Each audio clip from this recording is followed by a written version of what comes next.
is a series of programs about children from birth to 5 years of age, the age when in this country children normally start their school life.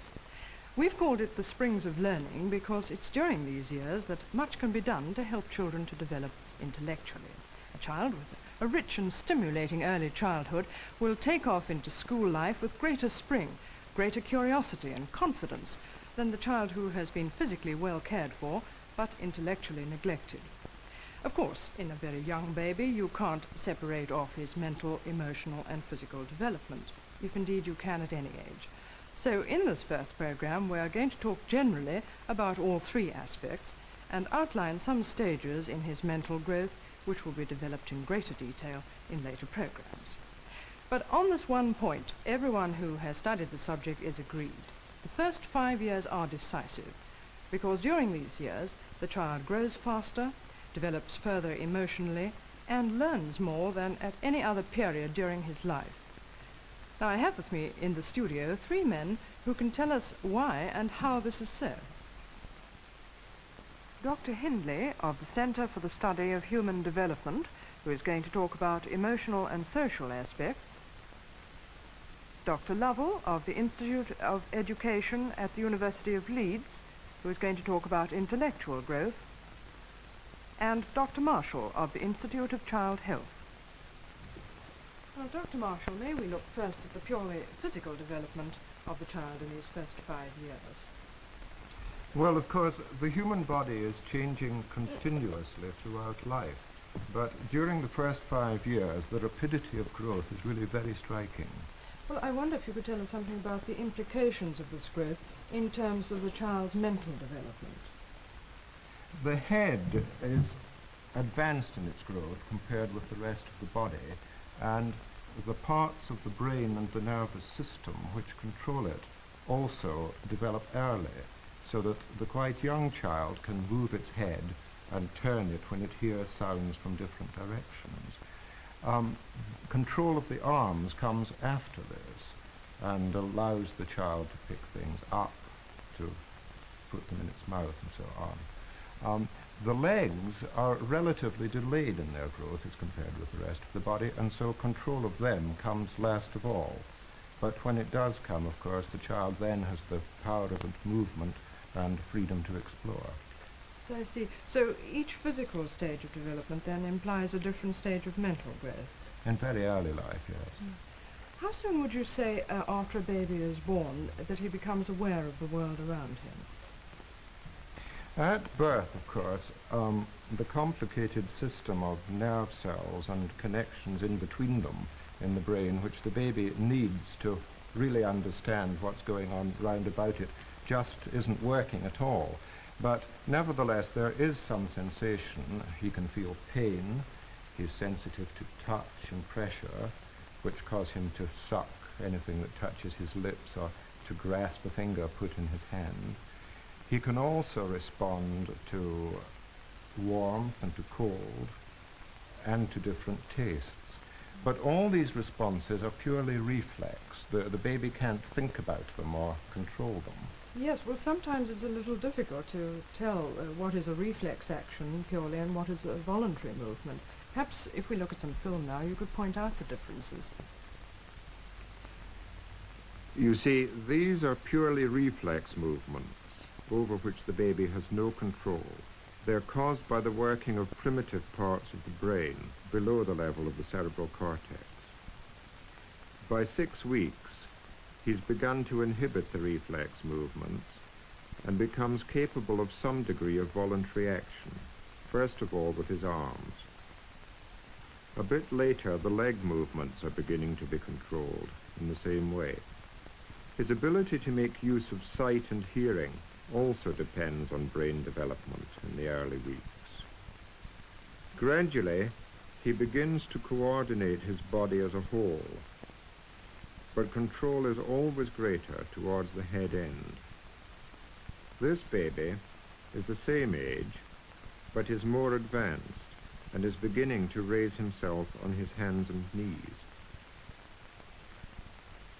At about 12 months, the baby starts to crawl. Later still, he's able to stand. He pulls himself up by his hands.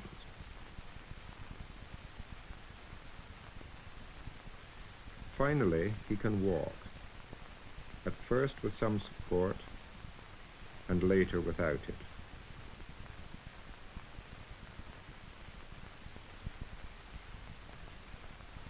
Last of all, you reach the immense control and physical activity of the 5-year-old. So I imagine that until these natural physical changes have taken place, it's really rather useless trying to teach a child to perform actions for which he's not physically ready. Oh, quite useless. No amount of teaching or practice will cause a baby to walk or perform any action like that before the necessary mechanisms in the nervous system have developed sufficiently. We should point out, I think, though, that vary tremendously in the rate at which this development takes place. It would be a great pity if the mothers went away worrying because their own children just happened to be developing a little more slowly than the ones we're showing in these programs. Yes, indeed. I think that's a most important point. And I also think that perhaps if mothers were more aware that you can't teach a child to perform actions before he's ready to do so, they'd probably save themselves a great deal of time and trouble trying to train their babies to, say, use pots at too early an age. Oh, yes. You can't teach a baby to be dry before it's developed control of its bladder. When it has this control, then some system of catching and encouragement will probably teach it. You must avoid, of course, any system which involves scolding or punishment. Yes, indeed. But do you think that it's possible to condition a child to be dry before he's old enough to cooperate with you? I don't think you could teach a baby to be dry in the first place by a system of conditioning, although, of course, conditioned reflex systems can be very helpful to the cooperative older children who have been trained but who wet the bed at night simply because they don't wake up in time. May I put in a word? Certainly. In a study we've been doing, 60% of children were reliably dry at night by the age of 3, but the other 40% weren't, and some of them wet quite frequently. Well, Dr. Hindley, would you like to say about what age a child should be potted? Well, there's no evidence to suggest that putting babies on the pot when they're very tiny will make them dry any sooner. On the other hand, if a baby sits quite contentedly on the pot, I don't think there's any harm in it. I think what is really important, the pot situation shouldn't become a great source of conflict between the child and his mother. If this happens, it may put the child off the pot altogether, it may make him resentful of his mother, and I think it's terribly important that the mother should keep good relations with the child, both to help potting and in every other aspect of life. Yes. Well, now, just to return for a moment to this very important question of children's environment, Dr. Marshall, I take your point that a child can't perform an action before his brain and body are sufficiently mature to do so. But now, supposing that a child is sufficiently physically and mentally mature to, say, walk or talk, isn't it then important to provide him with the opportunity to use these skills? Yes and no. Practice seems to have very little effect on the simple actions which all normal children develop, such as walking. More complex skills, especially those requiring judgment, such as jumping and climbing, and I suppose talking really comes into this category too, these do benefit from practice, and naturally the child's environment should encourage this practice. Yes, I'd like to add to that.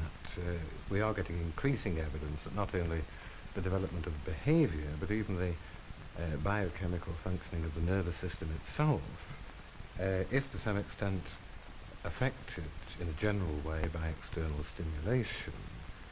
And certainly children who've lacked adequate social and physical stimulation can be both apathetic and backward in all kinds of ways, ranging from control of movement to mental operations. Well, Dr. Hindley, would you like to tell us now something about a child's early emotional development? Yes, well, the first thing I'd like to say is that all babies are different. Some are very lively and vigorous, they'll suck vigorously, cry loudly. You get others who suck rather weakly, they cry rather pathetically. Sometimes this is due to a difficult birth, but in other cases it simply seems to be the nature of the child, and they go on that way. Yes. Well, Dr. Marshall said that a newborn baby is really hardly conscious in our sense of the word because his brain cells haven't yet had time to develop. When would you say his emotional life began? Well, in a sense, right at the start. We don't know what his consciousness is, but certainly a young baby can be very distressed by pain and hunger, and if he's left for any length of time like this, he can get it increasingly so that he gets very, very upset. And if this happens, we don't know for certain whether this leaves any kind of lasting impression, but I certainly think it's advisable for mothers to avoid this if they possibly can. But, you know, babies do go through phases of crying at night and keeping their parents awake till all hours, don't they? Well, this is absolutely true, and all I can suggest is that if a parent's done everything they possibly can to comfort the baby, and if they're satisfied the baby isn't ill or something, at times they may just have to go to bed and try and get some sleep themselves. Easier said sometimes. But anyway, I interrupted you. Please go on. Well, I was talking about the very young baby of a week old or so. And another point about emotions at this age is that they're not really concerned at all with other people. They're only concerned really with the child's own satisfactions and dissatisfactions. You see satisfaction, for example, very clearly just after a feed in a baby, or perhaps as it's being rocked to sleep and so on. And of course, increasingly it comes to associate this satisfaction with the mother.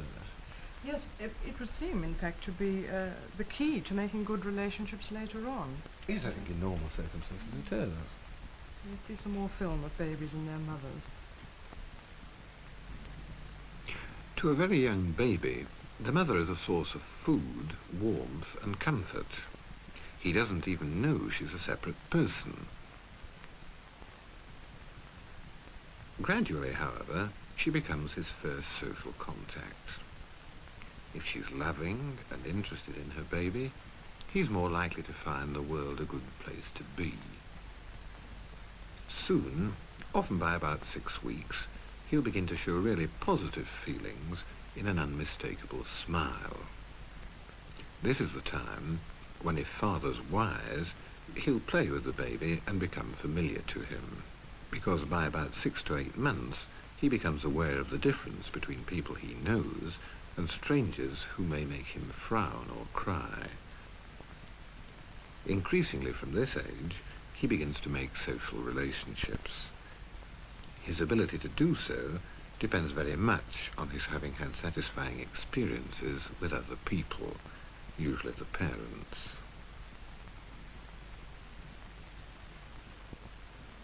This 6-month-old baby is doing something rather interesting. He's just been weaned, and though he will drink, rather reluctantly, from a cup, he still wants the satisfaction of sucking, as babies often do for a long time to come. From this time on, they begin to do more and more for themselves. This one is stuffing food into his own mouth, for example. But he's not yet able to use a spoon, and if mother doesn't help, he experiences frustration. You see, you can't do it.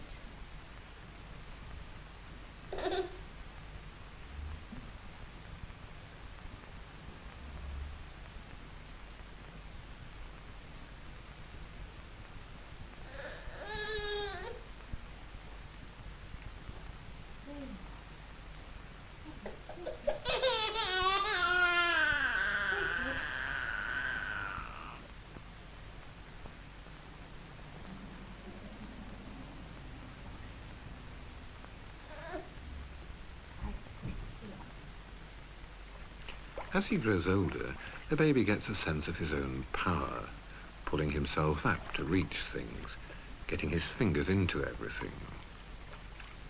It's important he should enjoy his own achievements.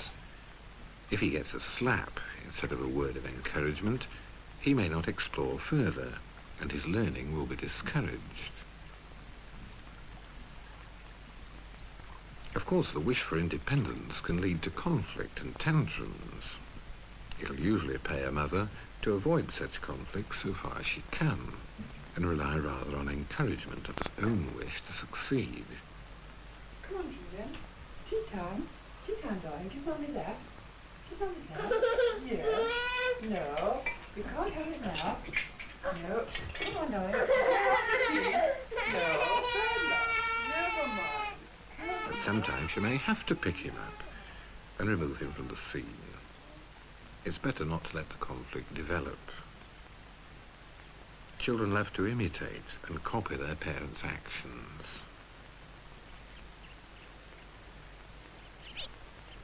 Later they may take on the role of father or mother in their play, and both boys and girls identify with either sex. Increasingly, little girls model themselves on their mothers and little boys on their fathers. This is important because through it the child comes gradually to acquire attitudes and behaviour appropriate to his own sex. It occurs much more readily if there's a good relationship with the parent of the same sex. Notice how entirely these children are caught up in the role they're playing and how well they cooperate.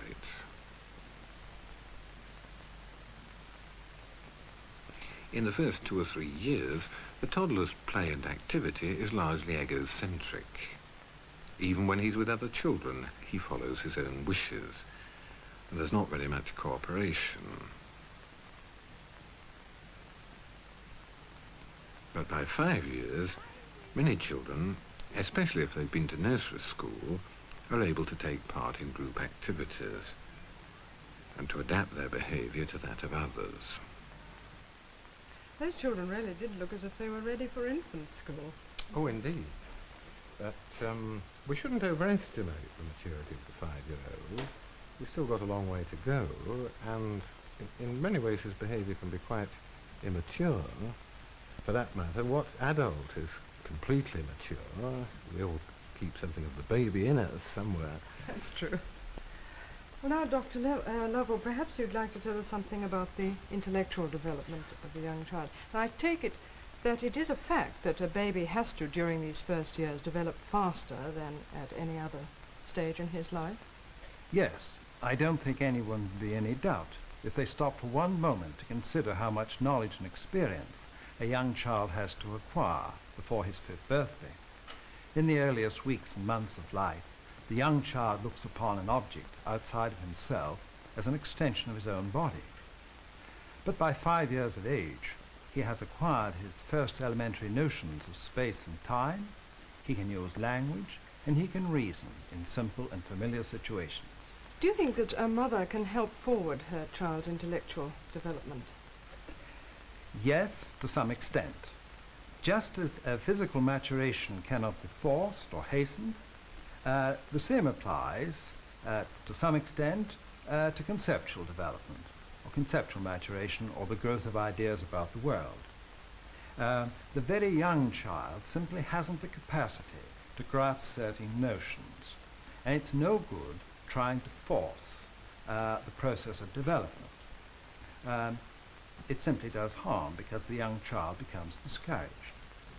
But if a mother can recognize the stage of intellectual development the child has reached, she can greatly help him by providing good toys, apparatus, and situations from which he is likely to learn. At the same time, she will talk to him, listen to him, value his achievements, sometimes challenge him, and encourage him to solve for himself his own problems. Well, will you help us now to recognize some of these stages? Yes, the difficulty is that there are so many of them, but I've picked out 1 or 2 landmarks that I think will be useful.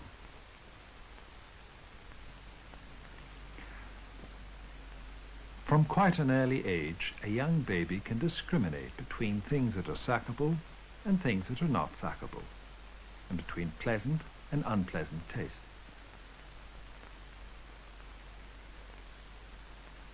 A little later, at 6 months, he can voluntarily carry his hand to his mouth and explore unfamiliar objects.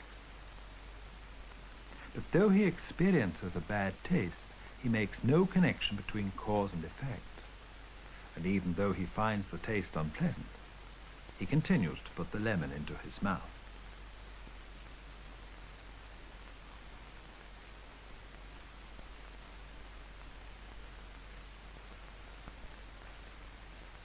At 10 months, he is more advanced. He now grasps that the lemon is the cause of the unpleasant taste, and after 1 or 2 experiments, he'll have no more to do with it. In short, he's getting a notion of cause and effect.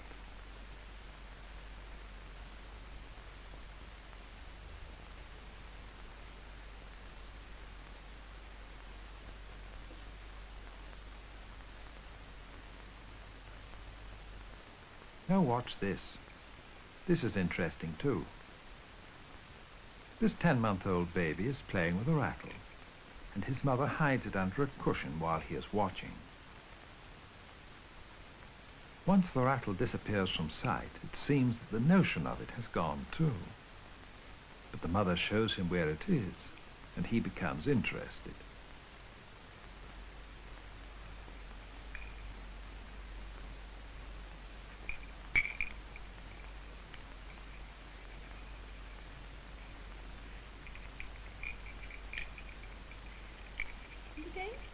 She hides it again, and the idea of the rattle persists.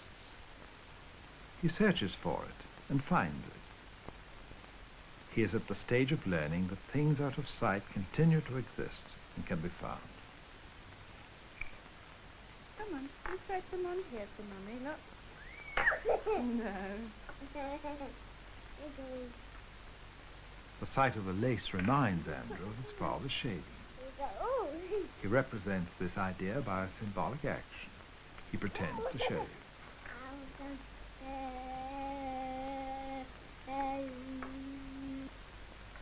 This is a great step forward, because he can use concrete symbolism to stand for or represent events and situations which are not happening at that particular moment. I don't shave. But Mummy's going to say this in there. But note that he is not yet able to use words as symbols and talk about it. This will come at the next stage of development. Andrew, do it. Can you see how big the ball is? Yeah. Now watch it. These are 5-year-olds, and the teacher is carrying out an experiment to test whether or not they are yet able to reason about quantity. Is there the same amount of clay in the sausage as there was in the ball? Same as the ball. Same as the ball. Is it? Why? Because it was so fat. They were both fat, right? Now she rolls it out to a longer and thinner sausage. Can you hold the table still, John?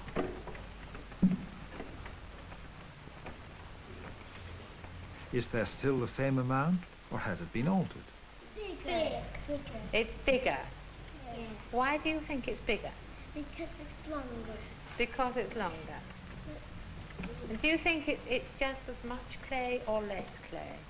Yes, It's less clay, because I had it out.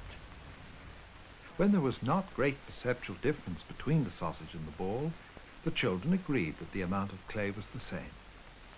But when the sausage was made longer and thinner, and the perceptual difference between the sausage and the ball became greater, they denied that the amount of clay remained the same. Their thinking has not yet become systematized. It remains greatly affected by what they see, and they're still unable to reason to the extent that, for example, an 8-year-old could. The 4- and 5-year-old may talk like an adult, but he is unable to think like one, and we must not expect too much of him. In fact, this whole process of intellectual development is a fairly gradual one. Yes, in that film, the child was organizing his experience and adapting to his environment, which, after all, is what intelligence consists of. From the end of the first month of life onwards, there is an increase in the number and variety of actions that the young child can perform, and he is gradually able to coordinate these actions into more complex forms of behavior. Yes, we shall be going into that in greater detail in our next program. Then between 18 months and 2 years of age, the child has sufficient grasp of relationships in simple situations to be able to tell in advance which actions will succeed and which will not. And around about the second birthday, that other great advance, which we saw just now, takes place, and the child can use language to represent or stand for persons, objects, or situations no longer present. And from that age onwards, he has to rework, as it were, all that he did before this age using language. And by 4 years of age, he has become intensely interested in his environment and constantly asks questions about it. Constantly. That can become a bit much at times, can't it? But I would think that he has the right to expect an answer to those questions. Yes, indeed, and he has a right to expect truthful answers insofar as he can understand them. Parents and other adults can help children of all ages by providing good play and other situations, by using a good pattern of adult speech, by answering questions, and by helping children to find solutions to their problems. Well, now, one final question, and that is, are you all agreed on the point that these first 5 years of the child's life are of paramount importance? Oh yes, certainly. At this time the child is going through great physical changes over which we have no control, so we must try and understand the natural sequence of events if we're to help the child to derive the maximum benefit from these changes, not only physically but emotionally and socially as well. Dr. Hindley? Well, it often isn't realised just how much has happened by the time a child starts school. And already by 5 years, children can be handicapped by emotional insecurity, lack of environmental stimulus, or lack of opportunity. Dr. Lovell? I agree with what has been said. When children come from homes where there is intellectual stimulation and where they can play with other children, their needs may well be catered for satisfactorily. But when children are seriously deprived of intellectual and emotional stimulation, I believe that some compensatory environment should be provided, if possible, even before 2 years of age. Well, of course, the purpose of these programs is to try to help mothers to provide their children with the proper kind of stimulus. Well, thank you very much indeed, all of you, for your assistance. And now to sum up.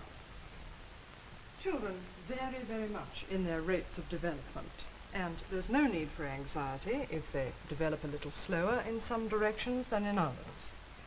A child's understanding should not be forced, but if parents can learn to recognize the stages of development through which all children pass, they can greatly assist this development by meeting their needs in the right way at the right time.